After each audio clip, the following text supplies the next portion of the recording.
자, 오늘 은혜 받으실 말씀은 지난주에 이어서 마가복음 1장 1절입니다. 마가복음 1장 1절. 함께 같이 읽습니다. 한 절이니까 시작.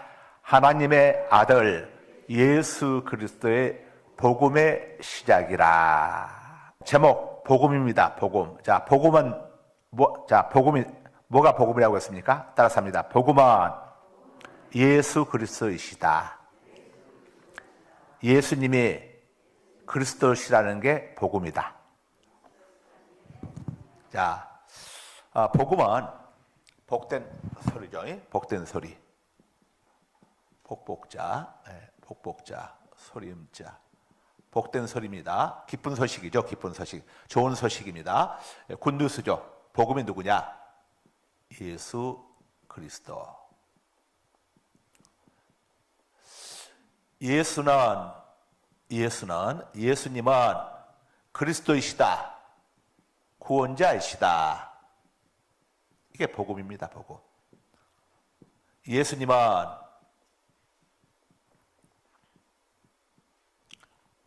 죄와 죽음에서 우리를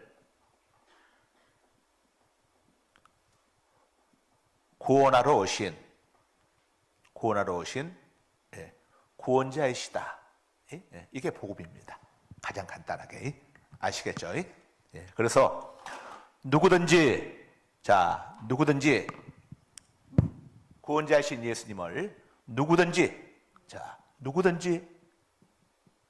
회개하고 예수님 믿으면 구원받습니다. 누구든지 회개하고 예수님 믿으면 구원받습니다. 구원 오케이. 자, 이게 복음입니다. 복음. 그러니까 누구나 희망이 있습니다. 십자가 우편 강도도 회개하고 예수님 믿으니까 구원받는 거예요. 최고의 회개가 뭡니까? 회개 중에 최고의 회개는 예수님이 구원자시라는 것을 내가 영접하는 게 최고의 회개입니다. 아셨죠? 예수님이 구원자시라는 것을 내가 회개하고 구원자시라는 것을 영접하는 게 최고의 회개입니다. 자, 예수님이 나의 구원자시라는 것은 다른 말로 예수님이 나의 주인이라는 것과 똑같습니다. 자, 예수님이 나의 주인이십니다 하는 말이죠. 주님이시다 이거죠. 주인님이라는 거죠. 주인님.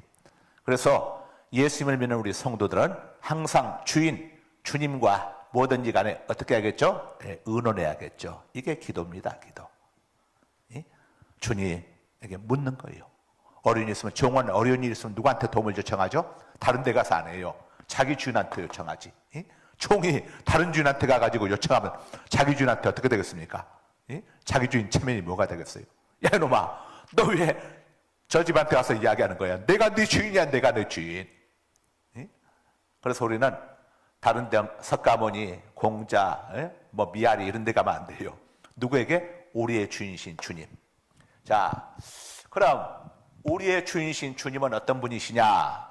우리의 주님이신 예수님은 어떤 분이시냐? 예수님은 누구신가?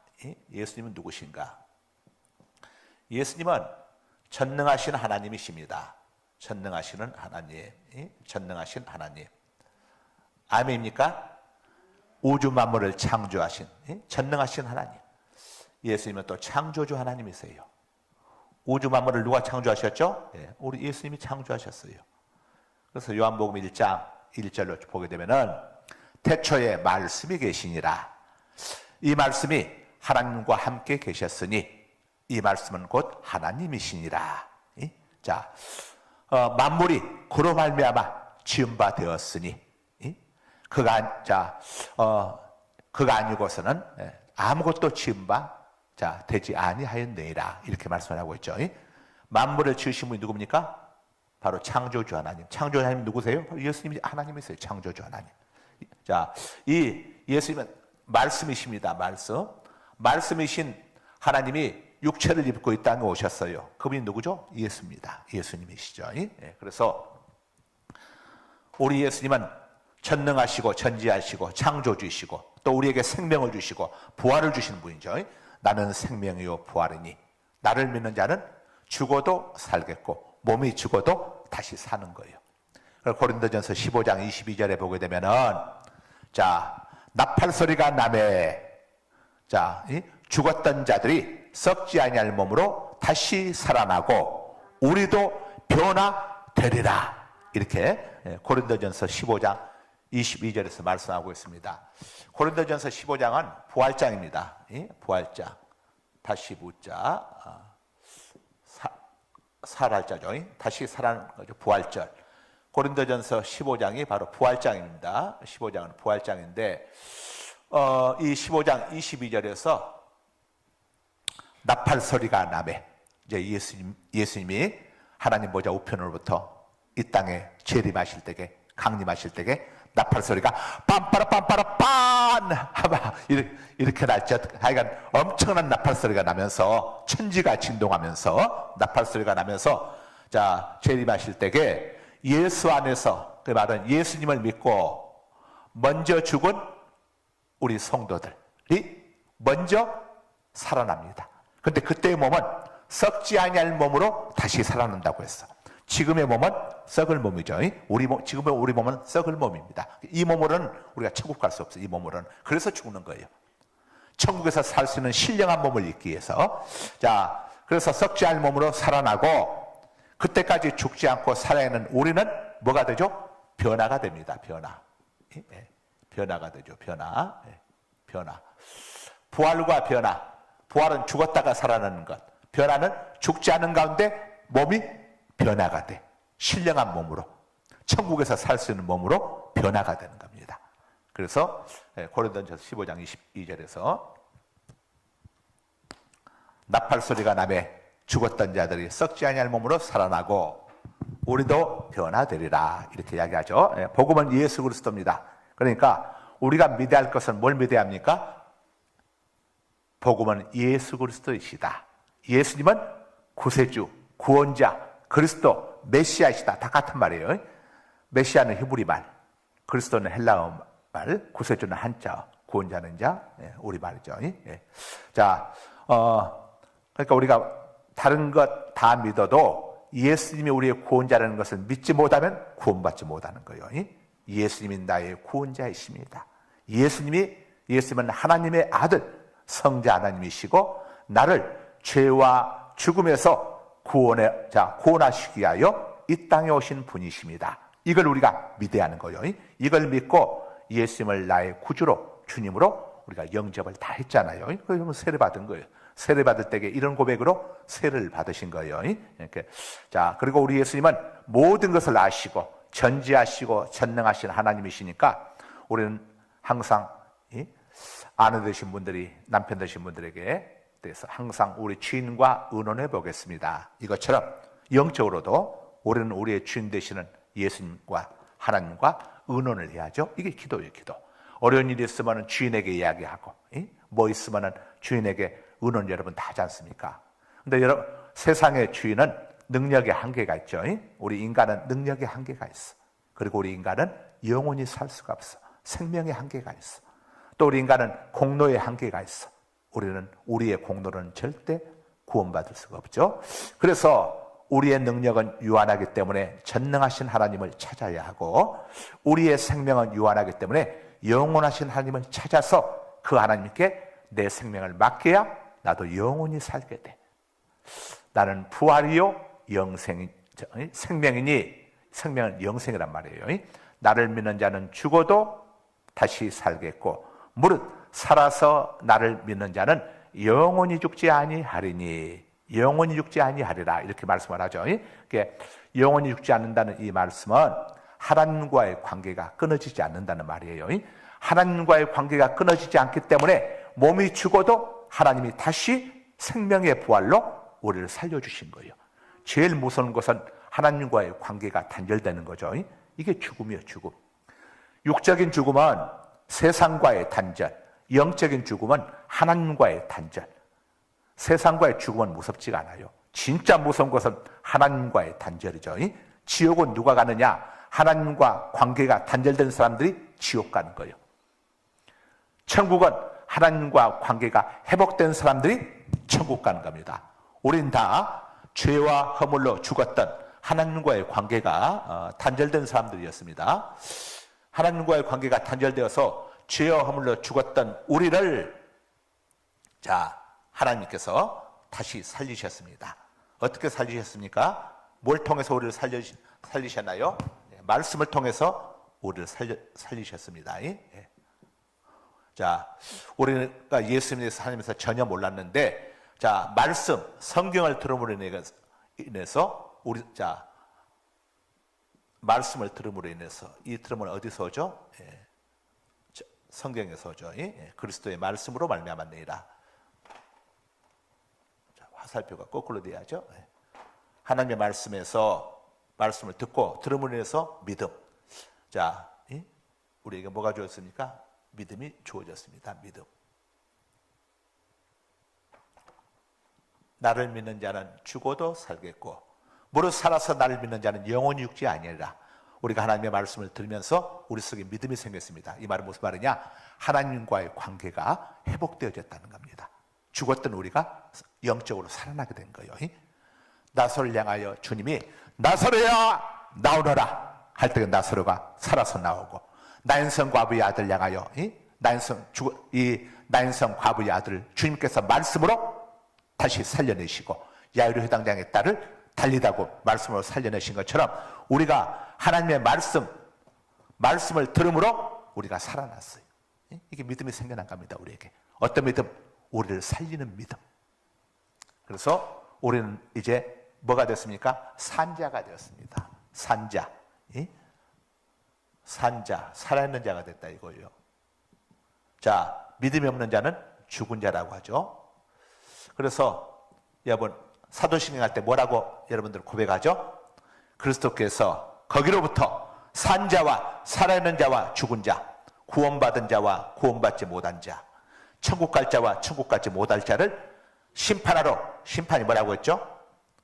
심판은 분리라고 했습니다. 나누어지는 거예요. 나누어지는 거, 분리하러 오시리라. 그래서 항상 기뻐하라는 것은 우리는 구원받은 자, 하나님의 자녀. 아이고, 나 같은 죄인이 어떻게 구원받을 수 있었을까? 나 같은 죄인을 위해서 하나님의 아들 우리 주 예수님이 우리 대신 고난받고 죽으시면서 예수님의 생명을 우리의 죄값으로 지불하시고 우리를 구원해 주신 겁니다. 우리 몸값이 얼마나 엄청난 줄 압니까, 여러분? 여러분은 여러분의 몸값이 얼마나 엄청난 줄 아셔야 합니다. 나이에 상관없이 믿음 없는 죽은 자 보자. 우리 하나님께는 십자가 우편에 죽기 직전의 강도가 하나님께는 훨씬 귀한 겁니다. 하나님께서는 성도의 죽음을 귀하게 보신다고 했죠. 우리의 몸값, 여러분, 운동선수들, 유명한 운동선수들 몸값 엄청납니다. 엄청나. 스포츠 선수들 엄청나요. 그런데 그 선수들 몸값이 아무리 비싸도 우리 예수 믿고 구원받은 우리의 몸값과는 비교가 안 돼. 우리의 몸값에는 뭐가 지불됐습니까? 하나님의 생명이 우리의 몸값으로 지불되었어. 하나님의 생명을, 성자 하나님이신 예수님의 생명을 우리의 몸값으로 지불하시고 하나님께서 우리를 사셨어요. 이걸 속량이라는 거예요. 값을 주고 샀다고 해서 속량, 값을 지불했다고 해서 속량, 구속이라고 하네요. 구속. 그래서 우리의 주인은 누굽니까? 주님이시죠. 주님. 왜 우리 성도들이 어려움을 많이 당하고 실패도 많이 하고 그러냐? 주인한테 주님을 주인으로 모시고 살아가야 하는데 내가 주인 노릇하고 내 마음대로 결정하고 내 마음대로 행동하니까 어려움들 많이 당하는 거예요. 주인 대신 하나님 앞에 묻지 않고, 주인 대신 하나님의 도우심을 구하지 않고, 능력도 안 되는데 깜도 안 되는데 뇌물로 하려고 하니까, 뇌물로 살려고 하니까 안 해도 될 고생하게 되고, 주님께 물어야 하는데 안 묻고 내 마음대로 하다 보니까 사고 터지고 일 터지고 문제 터지고 이렇게 되는 거예요. 자, 우리의 몸값을 지불해 주시기 위해서 하나님께서 우리 대신 고난받고 죽으셨어요. 그래서 베드로전서 2장 24절에서 친히 우리 하나님께서 인간의 몸을 입고 이 땅에 친히 내려오셔서 친히 자, 나무에 달려, 나무가 뭡니까? 십자가잖아요. 나무에 십자가에 달려, 친히 나무에 달려 그 몸으로, 그 거룩하신 몸으로, 죄 없으신 몸으로 우리 죄를 담당하셨으니, 우리의 죄값을 다 치루어 주셨으니, 베드로전서 2장 24절을 말씀하고 제가 지금 여러분들에게 말씀해 드리고 있어요. 제가 하는 말씀은 베드로전서 2장 24절 말씀입니다. 친히 나무에 달려 그 몸으로 우리 죄를 담당하셨으니 우리의 죄값을 다 치러주신 거예요. 왜 고난받고 죽으셨느냐? 우리 죄값을 치러주시기 위해서. 그가 이사야 선지자가 이사야 53장에서 이렇게 예언을 했죠. 그가 찔림은 그리스도께서, 예수님께서 창에 찔리심은 우리의 허물 때문이요 그가 상함은 우리의 죄악 때문이라. 그가 징계를 받음으로 우리가 평안을 누리고 그가 채찍에 맞음으로 우리가 나음을 입었도다. 우리는 다 양과 같아서 그릇 잘못 행하여 각자 자기의 고집대로 자기 마음대로 살아왔거늘 여호와께서는 우리 무리의 죄악을 그에게, 예수 그리스도에게 담당시키셨도다. 그래서 그리스도께서 우리의 죄를 담당하셨으니 이는 우리로 죄에 대하여 죽고 의에 대하여 살게 하려 하심이라. 이렇게 말씀을 하죠. 그래서 우리 그리스도인들은 죄에 대하여 죽어야 합니다. 죄에 대하여 죽어야 해요. 예수님이 죄값 치렀으니까 내 마음대로 살아도 된다? 아닙니다. 예수님이, 하나님의 생명이, 하나님께서 나를 위해서 죽으셨는데, 자, 우리는 죄에 대하여 죽고 무엇에 대하여 살합니까? 과거에는 죄에 대하여 살았지만은 이제는 의에 대하여 살아야 합니다. 여기서 의는 하나님과 좋은 관계를 맺기 위해서 살아야 했어요. 하나님과 좋은 관계 맺는 일들을 해야 했어. 다시 말하면 하나님의 영광을 위하여 살라는 거죠. 그래서 고린도전서 10장 31절에 너희가 먹든지 마시든지 무엇을 하든지 하나님의 영광을 위하여 하라, 이렇게 말씀을 합니다. 자, 기독교는, 이 기독교라고 하는 말은 그리스도교라고 하는 걸 한자어로 기독교라고 이렇게 하는 겁니다. 우리 기독교는 오직 예수입니다. 오직 예수. 예수님 한 분으로 우리 기독교는 다 끝나게 됐어요. 오직 예수. 성경은 예수님에 관한 이야기예요. 처음부터 끝까지 예수님에 관한 이야기. 세상의 역사도 예수님에 관한 이야기입니다. 세상의 역사를 뭐라고 합니까? 히스토리라고 하죠. 히스토리. 히스, HIS, 플러스, 스토리 합쳐서 히스토리라고 하죠. 그의 이야기. 그가 누굽니까? 예수님을 이야기하는 겁니다. 세상의 역사도 예수님의 이야기다 이거요. 여러분, 이 BC와 AD가 기원전과 서기가 갈라지는 중심에 누가 있습니까? 예수님이 있습니다. BC가 뭡니까? 크라이스트 비포, 예수님이 오시기 이전 이야기하는 거예요. 그 다음에 AD가 뭡니까? 서기인데 아프터 도미네, 메시아가 오시고 난 다음. 모든 세계의 중심 속에 사람들이 알든 모르든 누가 계십니까? 예수 그리스도가 계시는 거예요. 예수 그리스도가 계시는 거예요. 그래서 우리 기독교는 예수고, 이 세상 모든 사람들의 구원은 오직 예수님밖에 없습니다. 사도행전 4장 12절에 천하 인간에게 구원을 얻을 만한 이름을 예수 외에는 우리에게 주신 일이 없느니라. 우리가 구원 얻을 수 있는 이름은 예수 이름입니다. 예수 믿어야 구원받는 거예요. 요한복음 14장 6절에서 내가 곧, 예수님이 이야기하시기를 내가 곧 길이요 내가 곧 천국 가는 길이다 이거죠. 세상에서도 사는 길은 어디에 있습니까? 예수님께서. 예수님.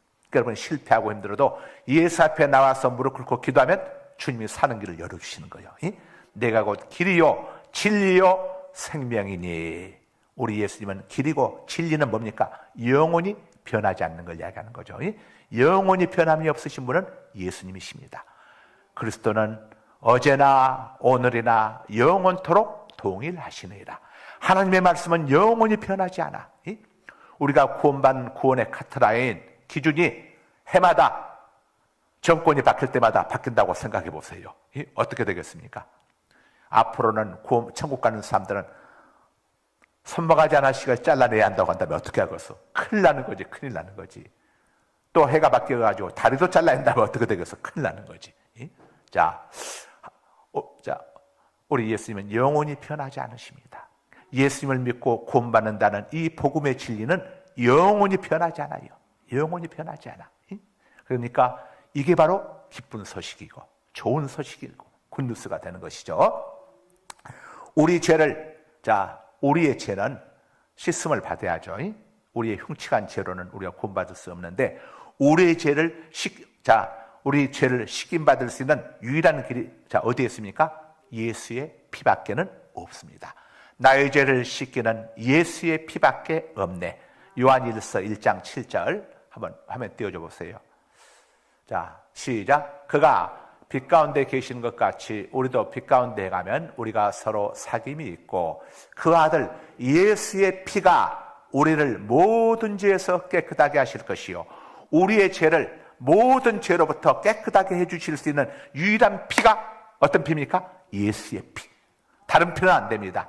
예수의 피. 오라 우리가 서로 변론하자. 너희 죄가 주홍 같을지라도 내게 오면 양털같이 희게 될 것이요 진홍 같을지라도 내게 오면 눈같이 양털이 순설레가 바뀌어서 눈같이 희게 될 것이다. 자, 우리 예수님 앞에 나오게 되면은 어떻게 우리의 흉측한 죄가 눈같이 희게 양털같이 희게 될 수 있습니까? 말이 안 되는 거지. 그러나 우리 예수님의 피는 전능하신 하나님의 피이기 때문에 우리 예수님 앞에 나오게 되면 예수님의 피로 아무리 흉측한 죄이라도 깨끗이 씻김받을 수 있어.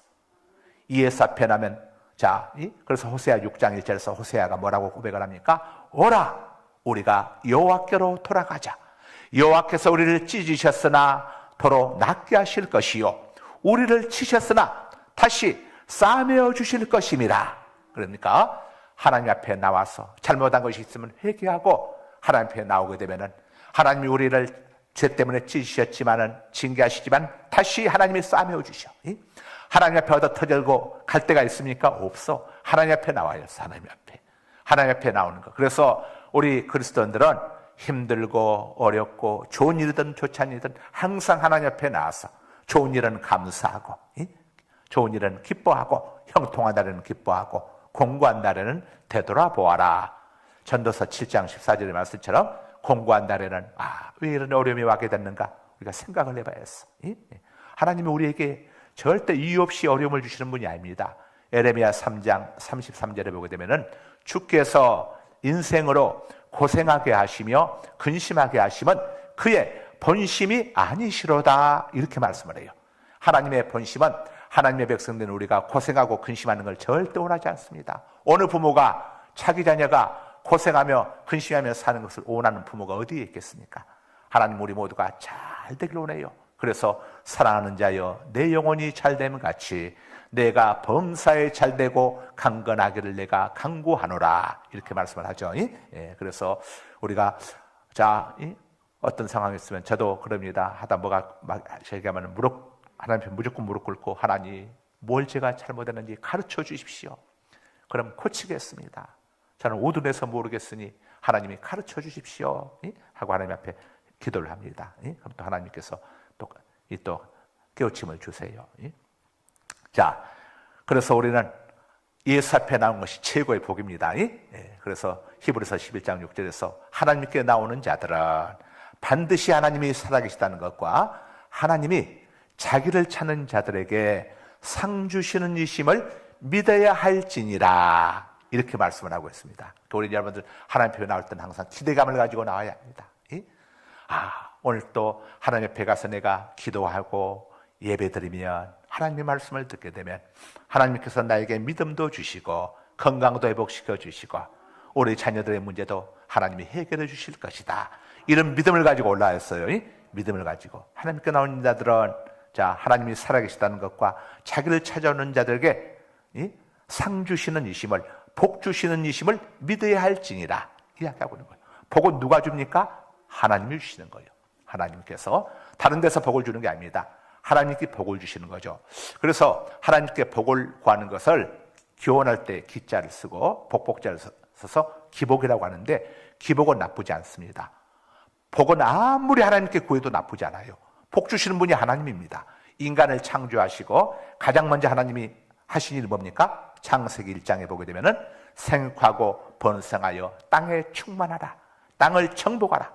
인간들에게 복을 주시면서 하나님이 맨 먼저 하신 말씀이 바로 이거예요. 그래서 하나님께 복을 구하는 건 나쁘지 않아요. 다른 데 가서 복을 구하는 게 문제가 되는 거예요. 다른 데는 복을 줄 수 있는 게 없어요. 근데 문제는 기복주의가 문제죠. 기복과 기복주의는 다릅니다. 기복은 하나님께 복을 구하는 것이고, 기복주의는 하나님보다 복을 더 우선하는 거예요. 그래서 절에 가면 복 준다네, 그러면 절로 가. 뭐 이슬람 사원에 가면 복 준다면 거리 가. 왜냐, 이 사람은 복이 하나님이니, 하나님보다 복이 위에 있으니까. 이게 기복주의예요. 이게 기복주의. 복만을 쫓아다니는 게 이게 기복주의예요. 그러나 하나님께 복을 구하는 것, 하나님만이 복을 주실 수 있습니다. 하나님께 복 받고 싶습니다. 하나님, 우리 가정에 복을 주세요. 건강의 복도 주시고, 믿음의 복도 주시고, 물질의 복도 주시고, 자, 하나님, 우리 자녀들 잘 되는, 범사가 잘 되는 복도 주시고, 복을 구하는 겁니다. 복을. 하나님, 저도 좀 오래오래 무병 장수하고 싶어요.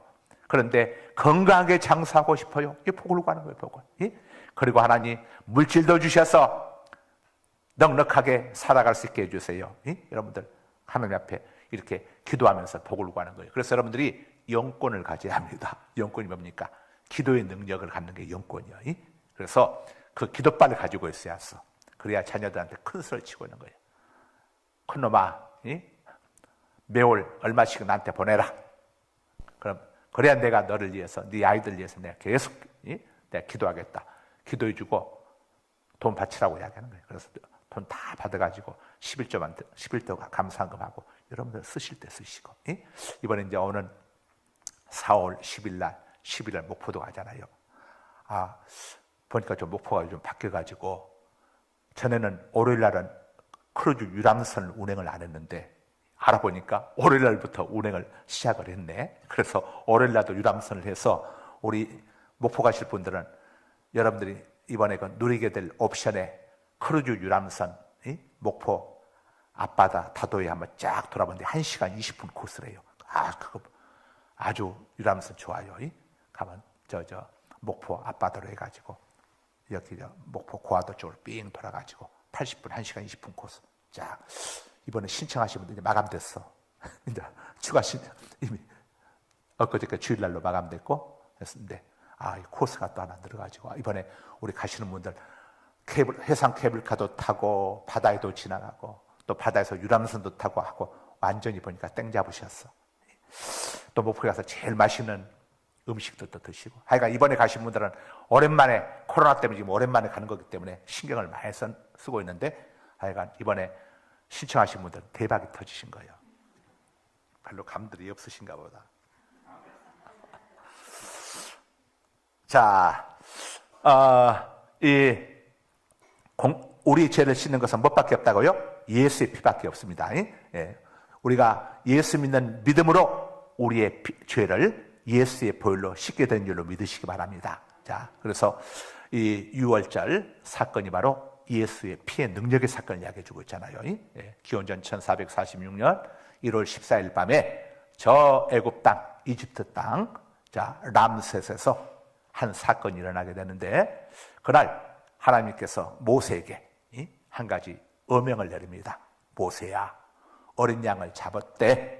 사람들 수대로 맞춰가지고 어린 양 한 마리만 잡아서도 다 먹을 수 있으면 한 마리 잡고, 식구가 많아서 안 되겠다 싶으면 2마리 잡고, 이렇게 잡아가지고 피를 양푼 알죠? 대야, 양푼 대에다가 받아가지고 거기에다가 우슬처럼, 솔력하려는 게 우슬처입니다. 우슬처를 거기에다가 적셔가지고, 우슬처 이파리를 적셔가지고 너희들 이스라엘 히브리인들 모든 집 대문위를 문인방이라고 합니다. 대문위에 바르고 양쪽 좌우 문설주, 문설주에도 다 피를 뿌려라. 3군데. 바닥은 발로 밟고 가야 하니까 피 뿌리면 안 되고 3군데 다 피를 뿌려라. 그렇게 되면은 죽음의 사자가 오늘 저녁에 각 집들을 다 돌아볼 것인데, 애굽은 영적으로 세상을 상징하죠. 애굽은 영적으로 세상을 상징하는데, 자, 애굽 안에는 모든 집을 죽음의 사자가 심판하러 칼을 들고 모든 집을 다 들어갑니다. 집만 가는 게 아닙니다. 감옥도 가고 감옥 안에도 들어가요. 전부 다. 그래가지고 이 집 대문에 어린 양의 피가 묻어있는 집은 죽음의 사자가 손대지 않고 어떻게 했느냐, 거기는 건너뛰었습니다. 넘어갔어요. 넘어갔다고 해서 넘어올 자, 유월절이라고 하는 거예요. 하나님의 사자가 넘어갔어요. 영어로 패스 오버, 지나갔다 이거예요. 그냥 지나갔어. 어린 양의 사자가 뭘 봤습니까? 집 대문에 있는 문인방에 있는 어린 양의 피, 좌우에 있는 문설주에 피 있고 피가 있으면은 넘어갔어. 이건 예수 피로 구원받은 하나님의 백성은 하나님의 심판에서 패스 오버 된다는 것을, 그냥 프리패스, 통과된다는 것을 우리가 알려주고 있는 거예요. 알려주는 겁니다. 그리고 이 어린 양의 피가 묻히지 않은 집안에 있는 사람들은 그 집안의 왕의 아들이 되었던, 대장군의 아들이 되었던, 또 종의 아들이 되었던, 또 뭐 감옥에 있는 사람의 아들이 되었던, 자, 인정사정 없어요. 오직 죽음의 사자가 본 것은 딱 하나, 예수의 피를 예표하는 어린 양의 피만 봤어. 이게 없으면 전부 다 쳐서 죽였어요. 누굴 누가 죽였냐? 장자가 죽었어. 장자는 장남, 맏아들 이야기합니다. 왜 장자를 죽였느냐? 장자에게는 대표성이 있습니다. 가족을 대표해요. 우리 한국 야구팀이 얼마 전에 저 세계 야구 선수권 때 나가가지고 그냥 져버렸잖아요. 올해는 볼 한번 못 만져봤지만 우리가 졌기 때문에 우리 국민들도 함께 진 거예요. 그래서 국민들이 그냥 열받고 막 화딱지 나가지고 막 씩씩씩 거렸지 않습니까? 이것처럼 대표성, 아담이 우리를 대표하죠. 아담 때문에 우리가 죄인이 된 것처럼. 그래서 그 집안에 있는 사람들은 다 심판, 죽는다는 것을 알려주는 겁니다. 그런데 유일하게 그 집안에 도둑놈이 들어가 있었던, 누가 있었던 간에 상관없이 그 집 대문에 어린 양의 피가 묻어있는 집안에는 아예 하나님의 죽음의 사자가 그냥 넘어갔어. 심판의 사자는 다른 것 보지 않았어. 도덕, 윤리, 어떤 선행, 공로, 이걸 본 게 아니에요. 어린 양의 피, 예수의 피를 보았어. 어린 양의 피가 있느냐 없느냐, 이게 중요한 거예요. 그래서 우리가 유월절 찬송가 265장에 보게 되면은 어린 양, 유월절 어린 양의 피로, 자, 그 피로 구원받았네. 그 피로 구원받았네. 우리가 찬양하지 않습니까? 나의 죄를 씻기는 예수의 피밖에 없네. 자, 십자가의 보혈만이 우리를 죄에서 깨끗게 하고 우리를 구원한 능력이 되는 거죠. 바로 이렇게 예수의 피가 복음인 겁니다. 이게 능력인 거예요. 어떤 흉측한 죄인도 예수의 피를 그의 몸에 담그게 되면 그가 용서함을 받게 된다는, 이게 바로 복음인 거예요. 그래서 여러분, 우리가 예수님을 믿고 영접했다고 하는 것은 이건 엄청난 축복이 아닐 수가 없어. 그리고 우리를 위해서 당신의 생명, 피를 내어주신 주님을 위해서 우리 이제 살아가야 하는 거예요. 그래야 세상 사람들에게 우리가 욕을 먹지 않는 거죠. 디도서 2장 14절에 보게 되면은 예수님께서 우리를 위해서 피 흘리시면서 우리를 구원해 주신 데는 이유가 있다고 이야기합니다. 그 이유는 너희가, 한번 볼까요? 디도서 2장 14절 한번 딱 보세요. 이건 봐야죠. 세상, 우리 그리스도인들이 이걸 꼭 알아야 합니다. 왜냐하면 어떤 사람들은 또 그럼 죄 용서 받았으니까 아무렇게나 살아도 되겠네, 이런 사람들이 꼭 있거든. 이렇게 희한한 쪽으로 또 발전하는 사람들이 있어요. 그 사람들은 예수의 피의 가치를 모르기 때문에 그러는 거죠. 자, 디도서 2장 14절 봅니다. 자, 다 함께 349쪽입니다. 신약성이 굉장히 중요한 거예요. 시작. 그가 예수께서 우리를 대신하여 우리의 죄값을 대신해서 자신의 생명을 주시면, 그다음 뭐라고 하죠? 모든 불법에서 우리를 속량하시고 우리를 깨끗하게 하사 모든 불법, 죄 가운데 있었던 우리의 몸값을, 죄값을 치르시고 우리를 깨끗하게 하사, 그 다음이 또 중요하죠. 뭐라고요? 선한 일을 열심히 하는 자기 백성이 되게 하려 하심이라. 그러니까 하나님의 백성은 어떻게 한다는 겁니까? 선한 일을 열심히 하소. 선한 일을. 우리는 선한 일을 열심히 합니다. 선한 일. 자, 이 양 찾았으니까 디모데전서 6장 한번 보세요. 디모데전서 6장 18절, 19절을 봅니다. 디모데전서 6장 342쪽. 디도서 앞쪽에 디모데 후서가 있고 그 앞쪽에 디모데 전서가 있습니다. 딤전, 디모, 디도. 자, 18절 봅니다. 디모데전서 6장 18절 시작. 선을 행하고 선한 사업을 많이 하고 나누어주기를 좋아하며 하나님 앞에 너그러운 자가 되게 하라. 하나님 앞에 인색하지 말라는 겁니다. 19절. 이것이 장래에 자기를 위하여 뭐라고요? 좋은 터를 쌓아 참된 생명을 취하는 것이니라.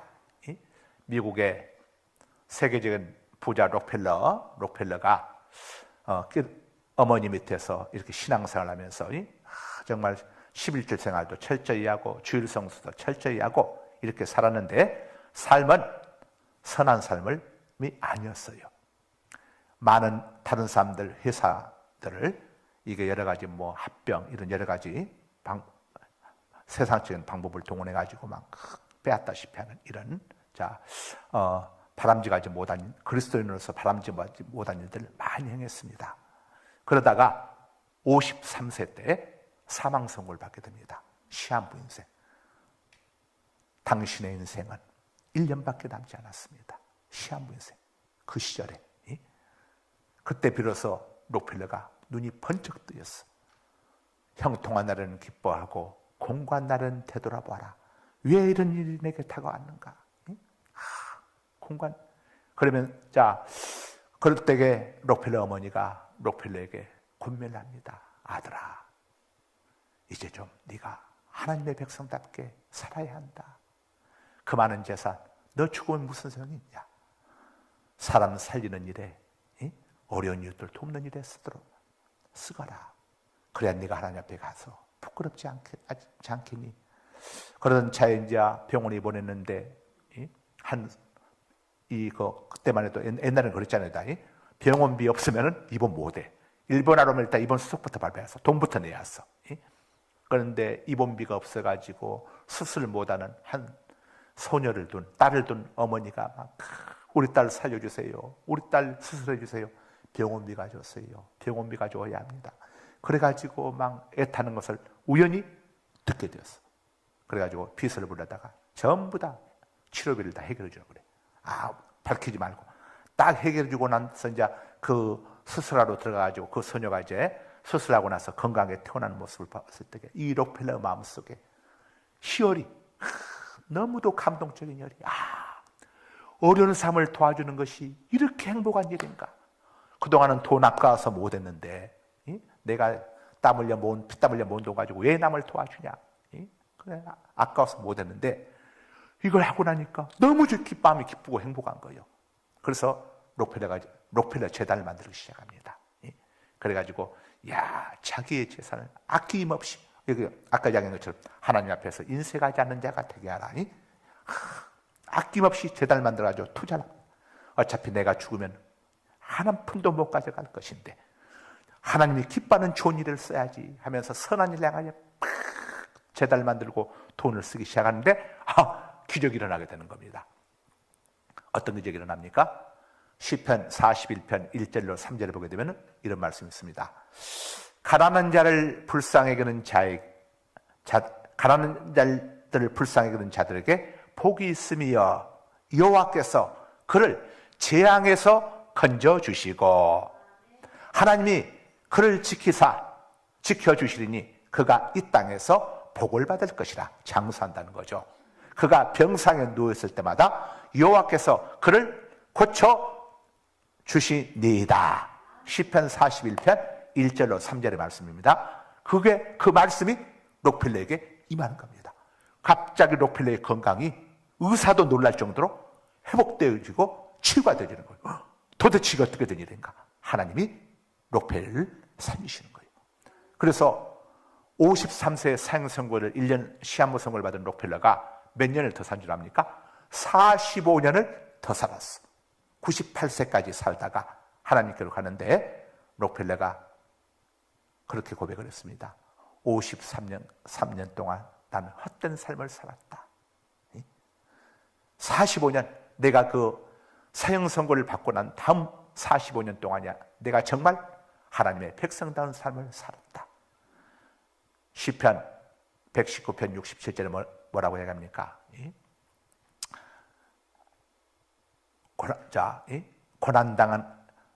고난당한 것이 내게 유익이다. 고난 때문에 내가 주의 말씀을 지키게 되었나이다. 시편 119편 71절에서 고난당하는 것이 내게 유익이라. 그로 말미암아 내가 주의 율례들을 배우게 되었나이다.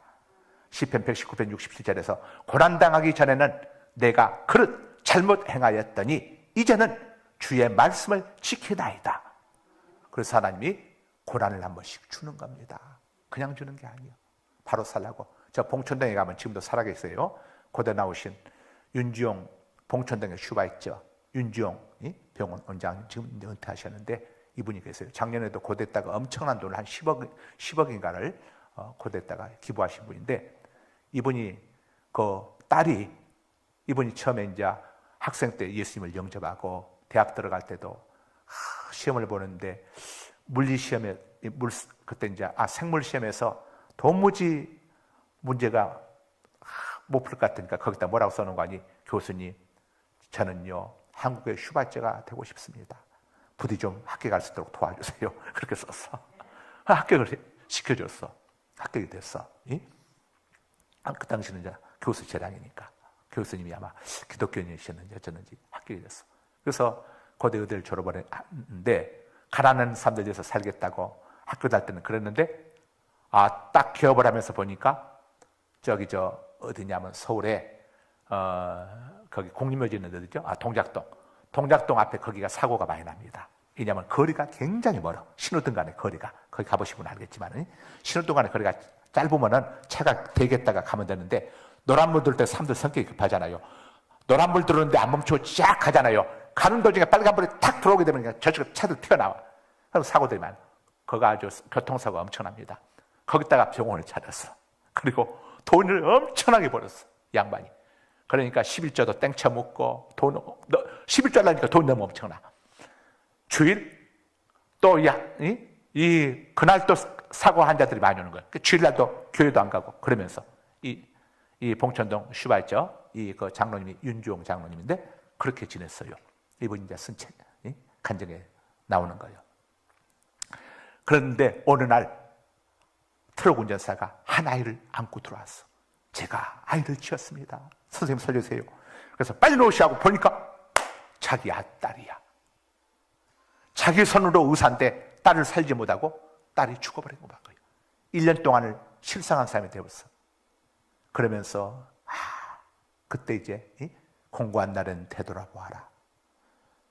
자, 고난당하기 전에 내가 그릇 행하였더니 이제는 주의 말씀을 지켜내다. 그걸 통해서 이 양반이 회개를 하게 됩니다. 그리고 동작동을 다 접고 가장 가난한 봉천동으로 갑니다. 가서 보니까 사람들이 신문지를 덮고 거리에 누워서 자고 있는 거예요.